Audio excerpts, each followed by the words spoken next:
in Center Point, a man who stepped out on his balcony overlooking the Guadalupe River became an angel to a woman who was trapped in a tree. It is an amazing story of survival for a woman who said that she was tent camping in Ingram, swept away, and then tumbled downstream while dodging RVs and refrigerators all the way downriver, almost 20 miles. And the man who heard her screams for help, Carl Jeter, shared this video of the miraculous moments with our Sue Kalberg. I'd like for you to take a look at that majestic cypress tree on the far bank of the Guadalupe River here in Center Point, Texas. Her branches, her upper branches, big branches, have been ripped from her, but she stood strong as a 22-year-old woman was swept about 20 miles downstream from Ingram all the way here to Center Point. She sheltered that woman as the woman waited for daylight. When the neighbor came outside, he heard her screaming for help, and they were able to rescue her from that tree. True miracle. There's no other way to explain it. You heard her screaming. I did. Carl Jeter stepped onto his porch and became one desperate woman's hero. She saw me, so she started to scream out loud. I began to holler back to her, hey, I see you, we'll get you help. Jeter flagged down a DPS trooper who summoned rescue boats. We had a little bullhorn. We were hollering back and forth at her to let her know, hey, just hang on, because she was desperate. The woman who watched 5 family members get swept away held on to hope. We brought her into our house and gave her a shower, clothed her because it had stripped all of her clothing off, and gave her something to drink. They say they called the reunification lines to report all the names, and at this point, they're waiting to see if the rest of the family from the Midland area was recovered. One final note, as we've been here this afternoon, people have been stopping by for the homeowners and the people affected by this flood. They've been offering to help. Homeowners say, come back tomorrow when the river has settled down a bit. That's good to know, right? That we're still Texans and we still love and help one another. In Center Point, Sue Kalberg, KENS 5.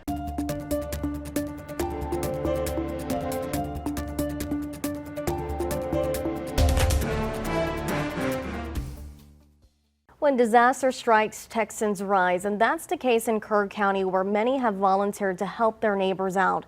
KENS 5's Earl Stoudemire highlights their efforts from the Salvation Army Kurville Croc Center. Work is happening around the clock here at the Salvation Army Kurville Croc Center, with volunteers working right behind me, picking up donations to go out into the community. We have everything. I don't care what it is. I don't care if you don't know what you need, but you got a problem, we'll figure it out. Water, paper towels to food and hygiene. Donations are coming in by the truckload. We've got soap, shampoo, toothpaste, toothbrushes, razors, nail clippers. Some donors, like Richard Webb, are coming from Ennis First Methodist Church outside of Dallas. Others, like John Gans, is bringing full vans from Jester King Brewery in Dripping Springs, with more coming in. We're going to make a couple trips because we only have 2 vans right now. But Meanwhile Brewing also is coming with 4 different vans. They should be pulling up any minute now. And volunteers like Kirsten Megden from San Antonio are stepping up to the plate. I think everybody's just in a little bit of a state of disbelief, like just seeing the force of the water and the destruction. What can we do to just try to help make the situation a little bit better? Ashley Phillips with the Kurville Salvation Army Croc Center says they are good on donations at this time and to register to volunteer at tcr.community.os.org. Phillips says 1,500 people have already signed up to volunteer and wants everyone to be patient. Stay with us in the long run, because this is going to be a very long ongoing thing. I know there's a lot of energy and excitement right now, so just please be patient with us, because we live here and we're going to be dealing with this for a very long time. To get help, please call 830-465-4797. In Kurville, Earl Stoudemire.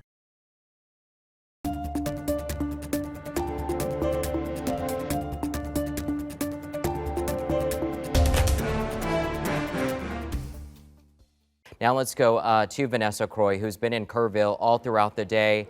Vanessa, still just incredible images right behind you when you think, I mean, that's supposed to be a park. This is where Independence Day and families, hundreds of families, were supposed to be out right now celebrating. And look at it.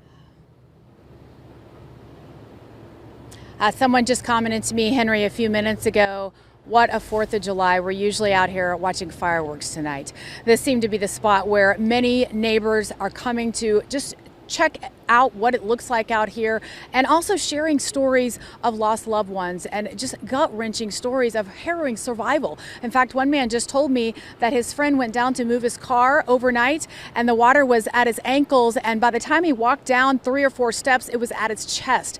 First responders were able to rescue that man, but many others, as we're learning, have lost their lives out here. Let me give you a look at what we're looking at, the destruction we're seeing on the Guadalupe here. We're at Hayes Park. You can see the massive trees just completely plowed over. In fact, we just saw a huge tree that was completely uprooted that was traveling down the river. It's coming from the Ingram area downstream here to the park and under the bridge. You can see these trees, bark completely ripped from them. Somebody told me earlier that it was just so sad to see this. They spend every 4th of July out here with their family for the last 30 years, and this is the first one they've ever not been able to. He even said that this is the worst he's ever seen it in decades. And you can see how high the water still is. It has started to recede a little bit. We can see where what was once a parking lot here at Hayes Park, the concrete completely uplifted, uprooted, and just lying like puzzle pieces along the banks of the river, a light pole down. In fact, let me ask Gus to show you right here with the camera. We are in the parking lot right next to the VFW hall, and you can see where here, this was used to block off the traffic here, and it was completely plowed over, the water coming into the parking lot. The VFW hall telling me earlier that they have inches of mud and debris in their facility, and it's just heartbreaking out here. Everyone just completely devastated, and a long road for this community of recovery. And Henry, we've talked all day about these communities from Ingram, Hunt, Comfort here in Kurville. They're spaced apart, but they're still one strong community lending a helping hand to help each other. And that's the other spirit that we're seeing out here, everyone wanting to help. In fact, the VFW, this is their big fundraiser on the 4th of July, and they had $2,000 worth of food, and they told us that they took it right over to the Methodist Church to help those people who had to evacuate their homes. So a long road to recovery here, and our thoughts and prayers are with this community. Henry? Absolutely, Vanessa. You and I are both from very small rural communities. We know what these people are going through right now. We all know one each other, and so we're all giving you a hug right now. Yeah. Vanessa, thank you for that report.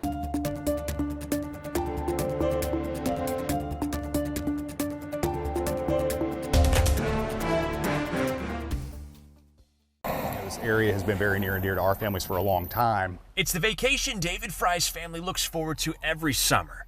This year, it's 33 of them coming to the River Resort Inn in Hunt, Texas. Yeah, but our aunt and uncle were in this unit. And it might be the last. You can see how life is stopped still here. Swim trunks hanging on the wall, dominoes waiting for the next game, and a movie lying by the only road in and out of town. The raging Guadalupe River created this hellscape after rising more than 25 feet in under an hour, all in the middle of the night. So we went through banging on doors, just trying to notify as many people as possible and get them out and push them up to the road. A couple of vehicles had already been lost off the roadway to fast water, and so they had no choice but to climb up onto the roof of the building, hoisting one another up.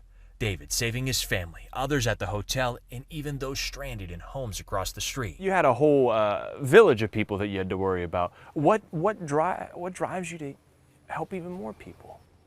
It's the only thing that matters. They all survived. As the storm continues a few miles down the river. And I just screamed. I called 911, nothing happened. And I screamed, God, I don't know what to do. Diana Smith waking up to find her house surrounded by floodwater. It was too late to evacuate. Open the front door and it sweeps both my dogs different directions, and I'm panicking, thinking, now what the hell am I going to do? I said a prayer when I was standing on my porch. Both my parents are deceased, and I said, Mom, Dad, God, help. She and her 2 dogs surviving by jumping in a kayak and literally riding out the storm. Do you think it's that prayer is why you're here today? Yeah. I have a kid. Diana and David are among the survivors here in Kirk County who found a way to survive the impossible. I don't know what to think. I think I'm still in shock. You know, it was a very, very close call. And had we been 10 or 15 minutes later, you know, it would have been too late.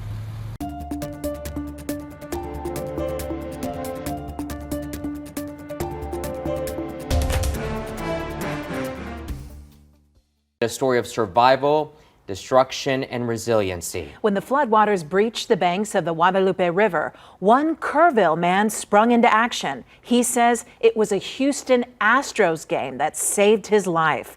KENS 5 reporter Mike Jimenez joins us live tonight and shares his story. Mike? Alicia Henry, 2 days after the tragic flooding and surrounded by devastation, Ricky Ray Robertson reflects on the haunting and chilling moments that he says will forever be etched into his mind. And for the first time, I just broke down. You know, I mean, my mom cried in my arms yesterday. Ricky Ray Robertson says when the Guadalupe River started to rise early Friday morning, he didn't have time to think, saving his brother who was at home along the river. I was banging on that door. He couldn't hear me, so I had to kick in the back door. Robertson says when he first crossed the street, it was dry, but in less than a minute, the waters had risen.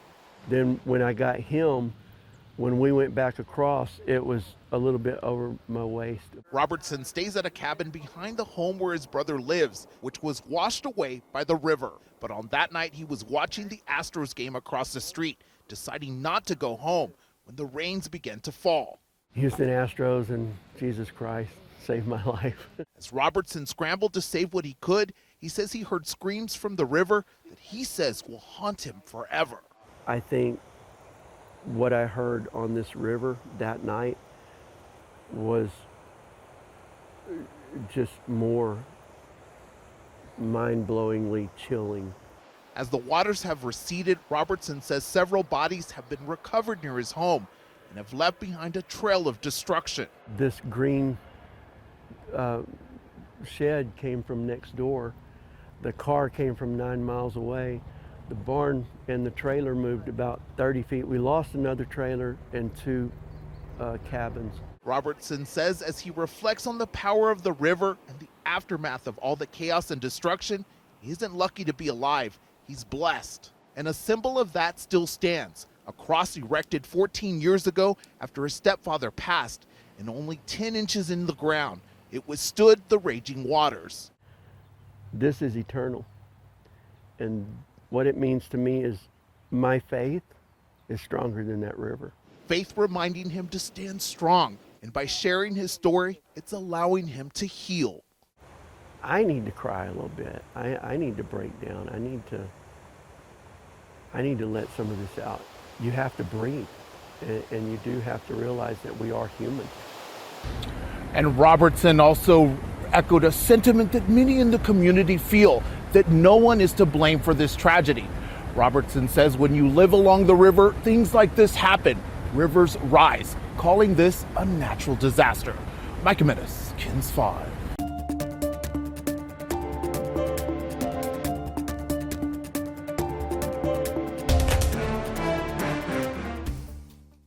We're also hearing from 2 brothers who were able to survive. They were among hundreds of people who were spared from the dangerous flooding that damaged Camp La Junta in Hunt, Texas. One of the brothers says he climbed into the rafters of his cabin to stay safe from flooding. Take a look at video from earlier this week where the brothers were boarding the bus to Camp La Junta. They have plenty of gear with them, which is now stuck at the campsite. The boys shared what happened immediately when the storms and flash flooding began. The youngest brother says there were several feet of water in his room already. Well, I wake up like 4 in the morning. I hear screaming from outside and later on I find out that someone's cabin flooded and they were outside in the middle of rain. We jumped up to another bed, like a top bunk, and like our bed starting tipping over, and like we got to the top really quick, and then we like this, and then like one of the walls like fall down, and then And just adding to how scary that situation was for them, the boys say they weren't able to talk with their parents because they didn't have their electronics, right? Camp counselors had to move kids from multiple buildings into one. They lost Crocs and shoes and everything. And trunks were floating everywhere, so they came into our cabin, and someone told me that when they were walking around campgrounds, that they saw that cabin 5, which was the cabin right next to Brock's, their wall had fallen over. And my door, like flooded away. Wow. You know, those parents are holding them tight tonight. Oh, absolutely. The brothers, they went on to say that they're grateful to the counselors and camp leaders who kept them safe, giving them snacks while waiting for officials like the Coast Guard to arrive. It was only when the boys got home that their parents shared with them how devastating, how deadly these floods were, and they were understandably very emotional and upset to hear that news.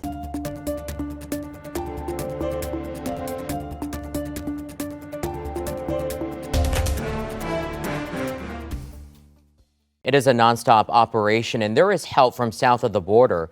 First responders from all over, including Mexico, are helping with search and rescue efforts.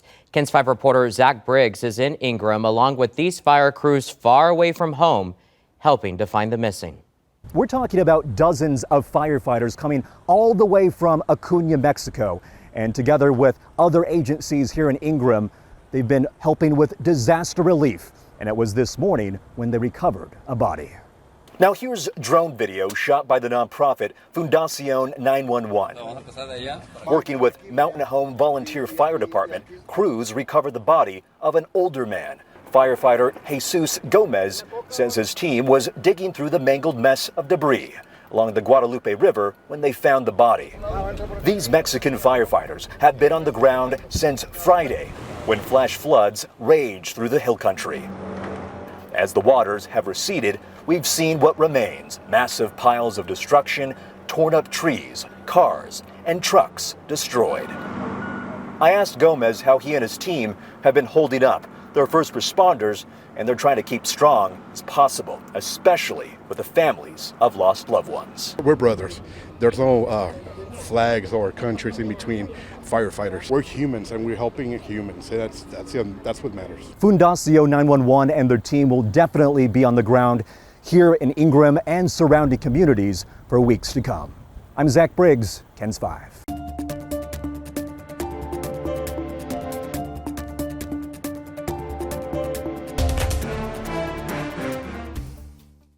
Residents and property owners across the hill country are still assessing the destruction caused by the flood. Tonight, Matt Doherty met with a family in Kurville, and they've returned to their longtime home on the river for the first time after the flood.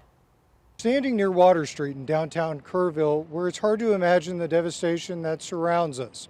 For many, living along the Guadalupe River was a dream that turned into a nightmare.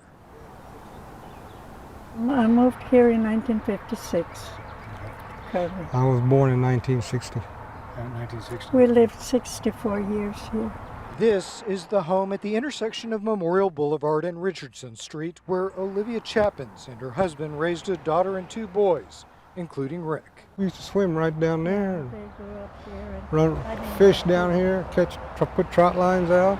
I didn't have to worry about my boys because in the summer, all his friends, their friends came down and fished and camped, and it was very, very happy time for them. Up until a few years ago, the Chapins family's homestead comprised 2.5 acres of riverfront real estate. From the grassy open lots to the commercial building along the street and the little house in the back that overlooks the Guadalupe. But in 1978, life for the Chapins changed. And at 3 o'clock in the morning, the guy next door had a store, and he came knocking on my door. Said, "You better move out." He said, "We're expecting another flood." Luckily, Olivia and her husband made it out in time, but their washateria business never recovered. In 1987, their home was hit again. Nightmares with it. Every little amount of rain, she'd She paranoid. She wouldn't sleep. It was a beautiful place, but I'm thankful to God to have given me the opportunity to be able to sell.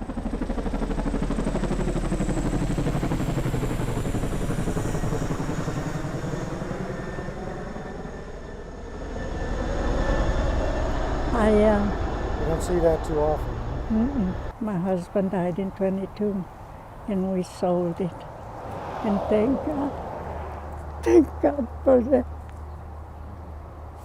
Because that was my fear all the time, as much as I love the place. Olivia and Rick have returned to their old house tonight to see the damage left behind from the 4th of July. In 78, 87, and all these little floods, never devastation like today. The 100-year-old cypress trees on the riverbank that Rick climbed as a kid now twisted and toppled. Probably had about 6 feet of water in that house. You can see the line right above the windows. You can see the line across there. In some place deep in her soul, Olivia says she knew this day would come. I feel for all these people that have lost their lives. Tonight, she leaves words of warning for those who may still think it could never happen to us. The Guadalupe River is beautiful, but it's also hazardous.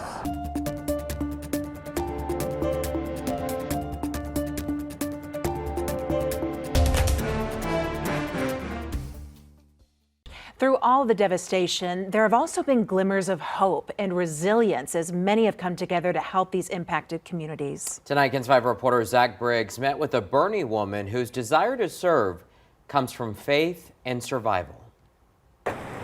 Emily Mondujano remembers having the time of her life at Camp Mystic when she was a little girl. With Delview Baptist Church, and I was 10 years old, and I remember having so much fun there and going in the river and playing on the paddle boats and learning how to do so many things outdoors. She also recalls fearing for her life during the flash flood of 1987 near Comfort that ended in the deaths of 10 campers. Amid the chaos, first responders rescued dozens of people stranded in the Guadalupe River. My friends and I were in a canoe and we had to get rescued, and they brought us upstream. And now she's on a mission to give back and help those impacted by the latest tragedy. So sad for me to see this. As so many families endure unimaginable heartbreak. Today, Kendall County emergency crews recovered 2 bodies. Search efforts throughout the hill country remain around the clock. Even general members of the community are hoping to make an impact by searching, although officials have discouraged such activity. But whether it's through prayer or serving meals to those in need, Mondujano is ready to do her part. It takes a village to rebuild. This is near and dear to my heart, and I pray that all the families, that they find comfort in God. And all-day families have been coming to Lions Park, some for the first time, to see the river and surrounding destruction. In Center Point, Zach Briggs, KENS 5.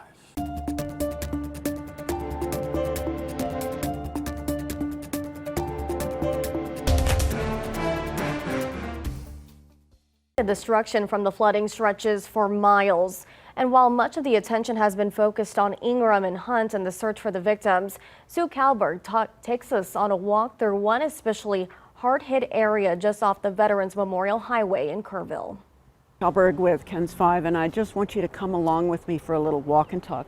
We met with Pearl. We helped her haul some of her treasures out of her house because her house is wrecked. I don't know if you can see that red sign on the door. All of these houses down here have been posted by the emergency management folks. It says unsafe. This thing has been knocked off its foundation. It had a lot of water in it. So now we're just going to do a little walk and talk because by far Pearl's house is not the only place that is damaged. Here we're at the corner of Box Elder and Waterfront Drive in Kurville, Texas. The Guadalupe River is way down there past those trees that are absolutely trashed. So I'm going to say that's probably 100 yards or more. And probably 30 feet down. So that's where the water was. They say Friday morning at 4:30. Most of the folks that lived here started getting notifications from their neighbors.